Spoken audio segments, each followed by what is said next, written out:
Hey, what's going on, family? Thank you for tuning in with me to this week's episode. Join us here today as we begin our discussion on Jerusalem, an unfaithful wife, in Ezekiel chapter 16, today, here on the Last Things podcast.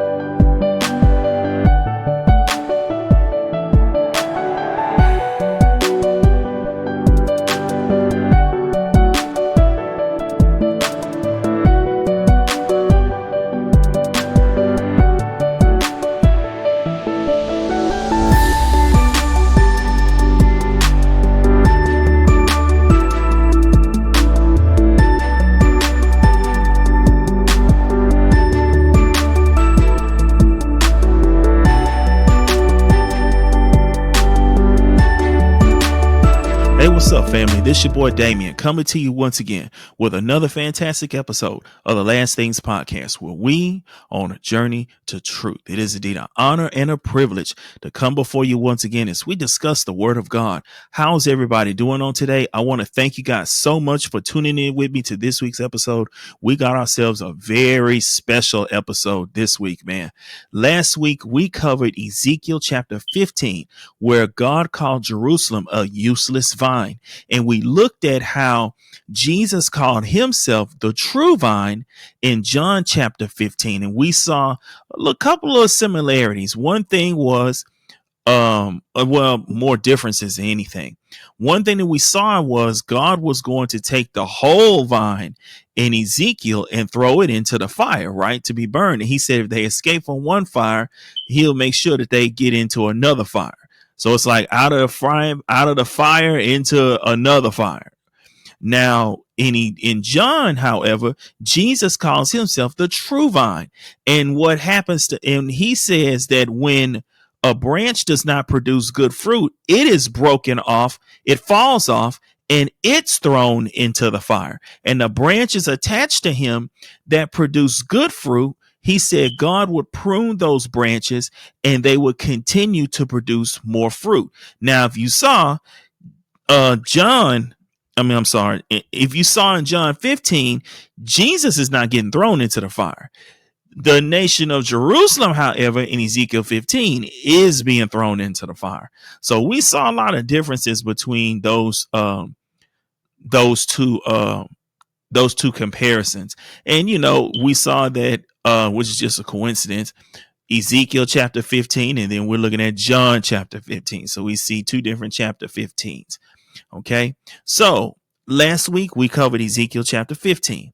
Today we are here at Ezekiel 16. Ezekiel 16 is very different than Ezekiel 15. Ezekiel 15 had only 8 verses. Ezekiel 16, however, has 62 verses. Okay. So we are going to be here for quite some time dealing with this. Okay. Now, I know I told you guys I was going to do a Bible study video on prayer and fasting. I didn't get a chance to do that because I wanted to make sure that I got chapter 16 ready for you guys. So what we'll do is we'll go back and do it again later at some point.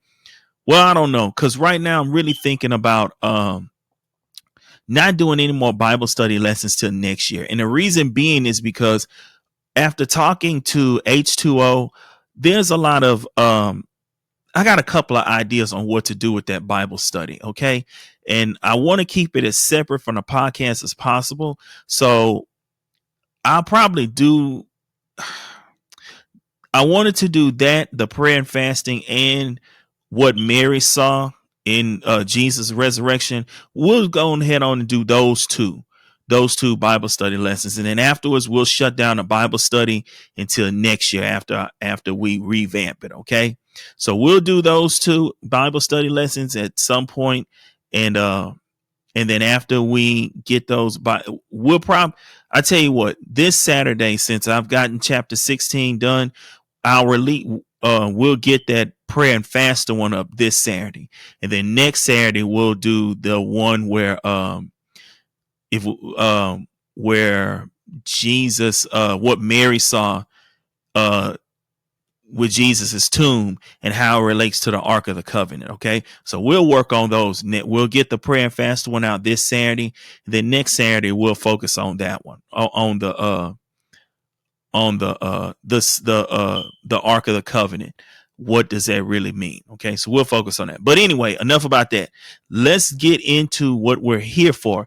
Ezekiel chapter 16. Okay, now chapter 16 is really, I found this little note, note on a website, and I thought it was pretty cool. So I want to talk about it. It's like a breakdown of what we're reading, what we're going to read in Ezekiel chapter 16. Okay, so from verses 8 through 14, it's going to talk about Jerusalem as a bride. Okay, Jerusalem as God's bride.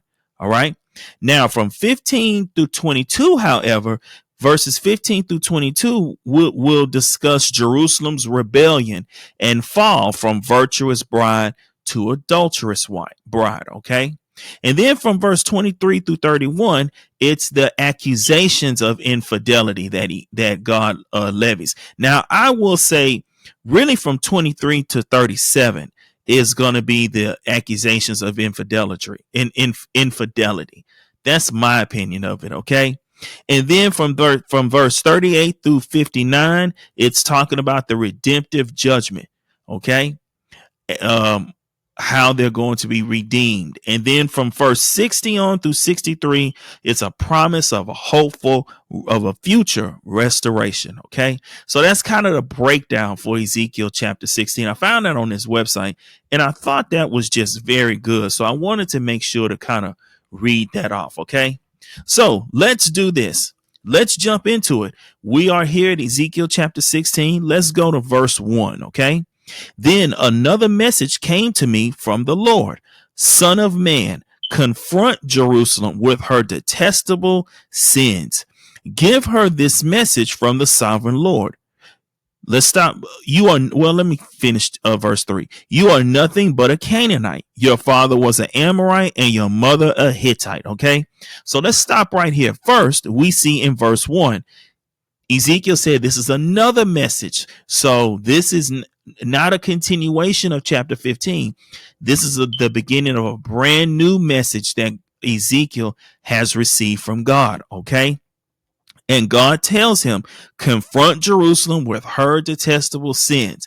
Now, remember, if you're listening to this for the first time, I've been repeating it just in case we have people listening for the very first time. When God tells Ezekiel to confront Jerusalem, he's telling Ezekiel to confront the people that are with him, because Ezekiel is in Babylon, in the Babylonian captivity. Okay. Now, while he's there addressing those people, Jeremiah is back in Jerusalem, and Jeremiah is trying to tell the people in Jerusalem the same thing that Ezekiel's telling the people in Babylon. God is going to destroy the land. So God is using two prophets to address the people with one message. Judgment is here. And there's nothing that can be done. There's nothing. And God said, there's nothing that can change my mind. There's nobody that can change my mind. I'm going to destroy this land. Now, if there are innocent people here in this land, God, I believe God would save them. Okay. You have to listen to the episode from last week to understand that point of what I just made. Okay. So go back to chapter 15, episode 20, I believe, season 3, episode 20. About what I said about, I believe if there were more people, righteous people, God would have spared the land. You have to listen to that episode to understand that point that I just made. Okay. So go back and listen to it. But anyway, so we see that God said he's going to destroy the land and nobody's going to change his mind. Okay. So look at verse 3. God said, you are nothing but a Canaanite. Your mother was an Amorite. Your father, was an Amorite, and your mother a Hittite. Now, what does God mean by that? You are a Canaanite. Okay, the original land of Israel was occupied by the Canaanites. So when God says you're a Canaanite, he's saying you acted like the people that you just ran out not too long ago. The land that is called Israel was occupied by the Canaanites the before the children of Israel came and took over that land, right? So when God says your father was an Amorite and your mother a Hittite, those two tribes were the tribes that were there in the land. So God is saying you're a Canaanite. You're acting like you're Canaanite. You're acting like the people that were just here. And the tribes that were here, God is saying you guys are related to the tribes that were originally here, because those tribes were originally, in the land of Canaan. And what's the land of Canaan? The land of Canaan is Israel. It's the land. That is the land that the children of Israel took over. Okay. So that's why God says that concerning them. All right. Now let's look at verse 4. On the day you were born, no one cared about you. Your umbilical cord was not cut, and you were never washed, rubbed with salt, and wrapped in cloth. You see that? God said when they were born, no one in essence took care of you. When God is describing the umbilical cord not cut, they were never washed, rubbed with salt, wrapped in cloth. This is how they took care of a newborn baby back in the day. These are the steps that they use. Nowadays, as we come further along, we have a lot of other things that we do that we take care of a newborn that's just a newborn baby. But this is what they did to take care of a newborn baby. Okay. Now, verse 5, no one had the slightest interest in you. No one pitied you or cared for you. On the day you were born, you were unwanted, dumped in a field and left to die. So what God is in essence talking about here in these particular scriptures, he's talking about Jerusalem, the nation being born. He's talking about their birth. Okay. And he said how nobody wanted them. They were dumped in the field. They were left to die. No one cared for them or anything. Right. So let's keep going to see what else God says. Verse 6. But I came by and I saw you there helplessly kicking about in your own blood. As you lay there, I said, live. Verse 7, and I helped you to thrive like a plant in the field. You grew up and became a beautiful jewel. Your breasts became full and your body hair grew, but you were still naked. So God says when he came by, they didn't have anything. So God said, what'd he do? He told them one thing, live. See, in your situation, whatever you're going through in your life, you only need God to speak one word. He spoke one word to them, and that's what they did. They lived. Look in Genesis. God said, let there be, and there was. And it didn't take nothing. It was instantaneous. All you need in your life is for God to speak one word, and watch that one word bring change about in your life. That's all you need for God to do. Speak a word concerning your situation. So it's never too late. Keep moving forward in your situation. It's never too late. Don't listen to the enemy. Keep going. Amen. Keep going. So as we see here, and then God talks about their breast and talks about how their body hair grew, but God says they were still naked. Remember, God is addressing Jerusalem as his bride.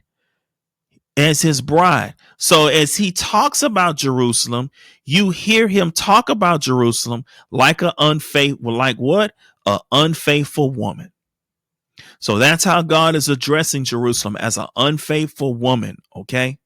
So as we keep going and reading, you'll hear some of the things and you'll be like, God, what do you mean by that? You have to remember he's addressing Jerusalem to Ezekiel as an unfaithful wife. Okay. Now let's keep going. Let's go verse 8. And when I passed by again, so God said he left. He walked by the first time and left. But now he say, I passed by again. He said, and when I passed by again, I saw that you were old enough for love. So I wrapped my cloak around you to cover your nakedness and declared my marriage vows. I made a covenant with you, says the sovereign Lord, and you became mine. What is the covenant?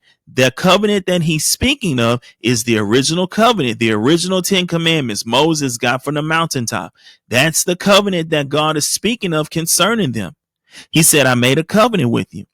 And he said he wrapped his cloak around them and he covered his nakedness and declared his marriage vows. He said, I'm taking you as my bride. I'm taking you and I'm going to care for you and I'm giving you all of my vows of what I'm going to do.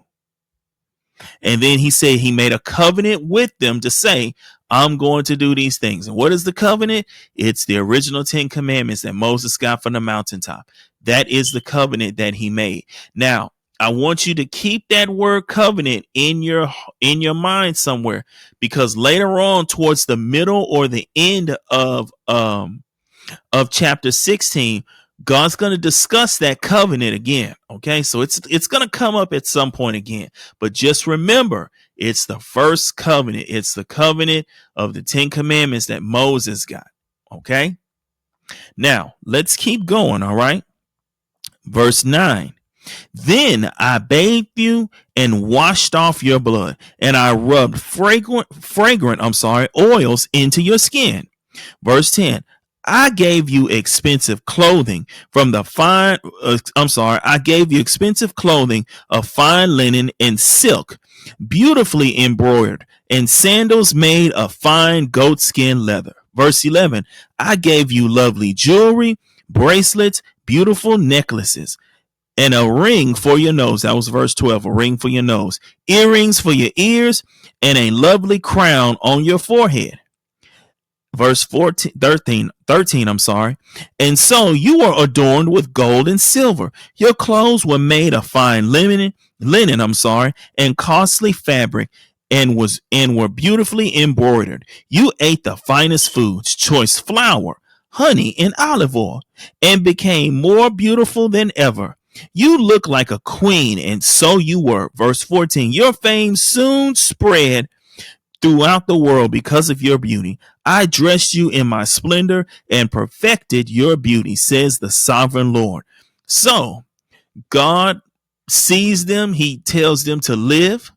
And then he comes back and now he takes them as his bride. What does God do? He dresses up his bride the way a husband should do. What did God say? He bathed her, he washed the blood off her, he rubbed oil into her skin, he gave her expensive clothing of fine linen and silk, beautifully embroidered sandals, and they weren't regular sandals. These sandals were made of what? Fine goatskin leather. He said he gave her lovely jewelry, bracelets, beautiful necklaces, and a ring for her nose, earrings for her ears, and a lovely crown for her head. And they were so adorned, and so they were adorned with what? Gold and silver. He said your clothes were made of fine linen and costly fabric, and beautifully embroidered. And he said they ate the finest food, choice flour, honey, and olive oil, and became more beautiful than ever. He said she looked like a queen, and so she was a queen. You see how God took care of them? He's in essence, everything that God is saying, he dressed them up, he clothed them, he gave them riches. That's what God did. He took care of them. How did he take care of them? By them entering into the promised land. What did he say? A land flowing with milk and honey. God did all of that for them because he took them as his own. See, when you a child of the Most High God, you ain't got to worry about some things. God gonna take care of you. He's going to take care of you and he's going to bless you. Why? Because you his child. This is something that my pastor talked about before. It's not, and it really is true.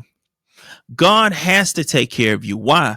Because one, you're under a better covenant than what they had. The new covenant that we live under is better. Why? Because the blood of Jesus is on this covenant. It is better. That is what the words say. We are under the better covenant. We're under the better covenant. And two, when you are a child of God, how can I say this? It is a disservice for us to live well beneath our means, and we call ourselves children of God because we don't look like children of God. When we live well, but when I say beneath our means, I mean we live like we just like we're king's kids, but we dress like something else. We don't dress like we're king's kids. We don't carry ourselves like we're king's kids. You know, when do king's kids walk around with their pants hanging off their behind? They don't. The way we dress, the way we carry ourselves, if we don't, if we don't, we could dress a certain way, and then we go back and talk to other people about, man, God is good. God's going to take care of you. God's going to elevate. God's going to do. And some people will be like, man, I don't want nothing to do with your God. If he has you looking like that, oh no, I don't want nothing to do with it. See, sometimes the way we dress and stuff, people shouldn't look at that, but people do look at that. And sometimes people will judge how they receive God by how you're dressed, by how you carry yourself. See, that's why it's important. You know, one thing I can't stand to see people going in the mall and they in their pajamas. That just irks me to no end. Don't do that. When you go to the store, you go to the store dressed up. You don't got to be all like spiffy dressed like going to church or nothing like that. But I mean, you make sure you got yourself dressed, teeth brushed, hair combed, lotion on, even spray on a couple of sprays of cologne. You make sure you're dressed. Why? Because you don't know what kind of influence you're going to have and who you're going to run into and who you're going to talk to. I talked about this before, about the episode of the Cosby Show with Theo. He went to a party and he was just going there. He wasn't expecting nothing. And he said something and it led to him getting a job. You don't know who you're going to run into in the store. And you don't know who you're going to minister to. How you going to be able to minister effectively to somebody in the store and you walking around in your pajamas? Come on now. That doesn't work. That doesn't work. We are children of the Most High God. So that means we have to carry ourselves like his children. And we got to remember the way we carry ourselves, the way we walk, the way we talk, we're representatives of him. And we got to remember that. Okay? We just got to remember that. So what I'm saying is people will look at how you're dressed. So when you go out and minister to people, people might not receive it because of how you look, how you're dressed. So make sure you're dressed presentable. That's all I'm saying. Be presentable with how you dress yourself. Be presentable. And if God dresses you, and look, you see how God said he gave all them fine linen and fine clothes and all these things when he dressed them up. If God dresses you up like that, hey, wear it. Because if he did it for them, he's got to do better for us. Why? Because we're in the we have the better covenant. We have the better covenant. It does God a disservice when we walk around looking any kind of way. We should always be our best. That's all I'm saying. Dress your best when it comes to God. Dress your best. Give him your best. Don't just give him half something. Give him your best. That's all I'm saying. Okay. Now let's keep going. Now, verse 15. Here comes the problem, though. Okay, here comes the problem. Verse 15. But you thought your fame and beauty were your own. So you gave yourself as a prostitute to every man who came along. Your beauty was theirs for the asking. You used the lovely things I gave you to make shrines for idols, where you played the prostitute. Unbelievable. How could such a thing ever happen? Now, let me stop right there. That was verses 15 through 16. So now, what has happened? They've become full of themselves. They've become what? Puffed up with pride, as my pastor said today, because he talked about that pride. Whoa, Lord have mercy. Anyway, I'm getting off topic. But what happened? They've become puffed up with pride.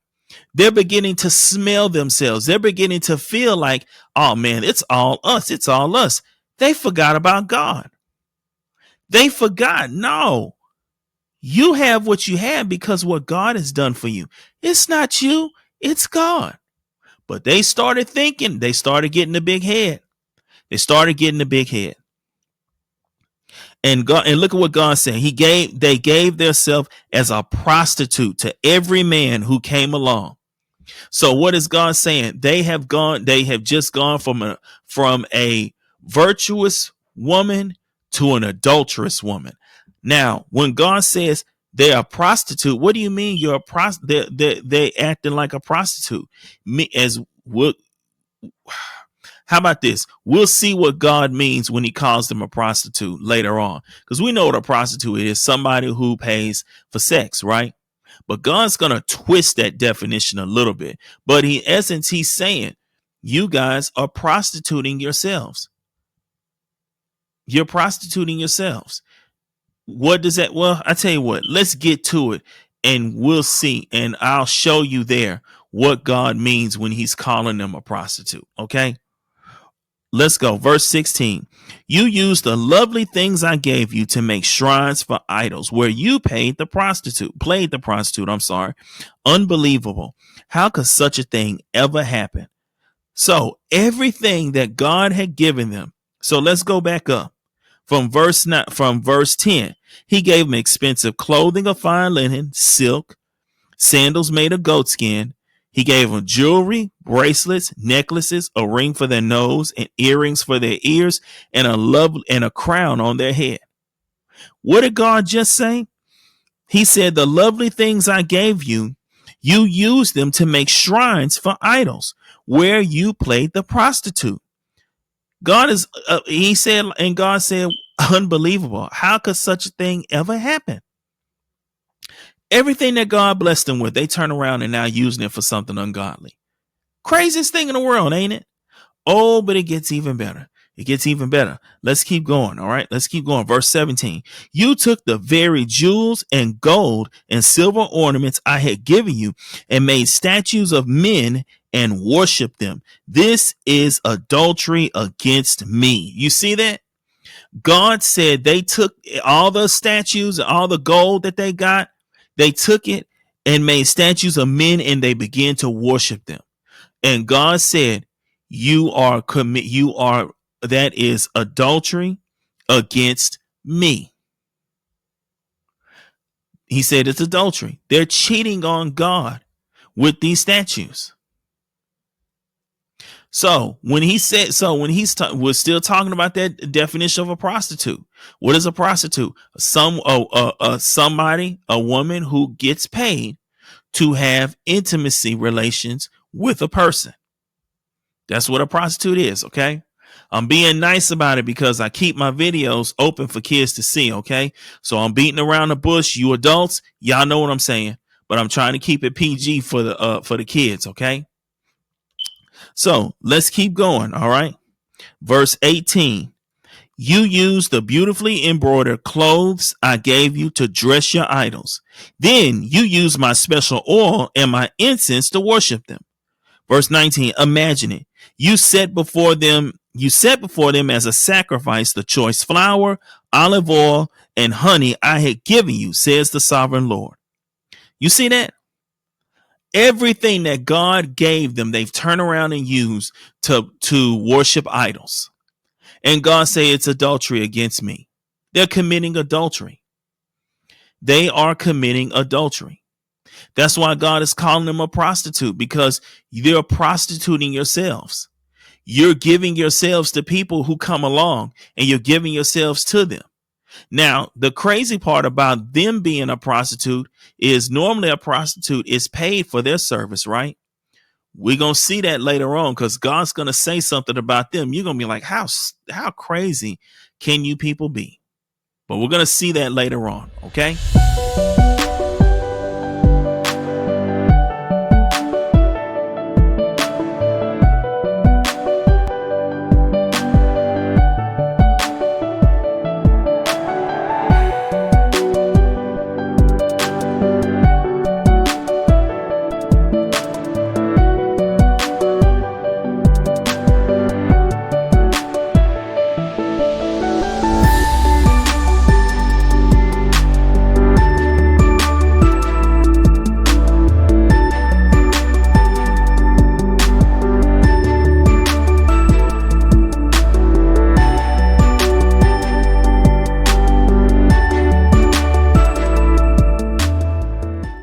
Hey, what's going on, family? Thank you for tuning in with me to this week's episode.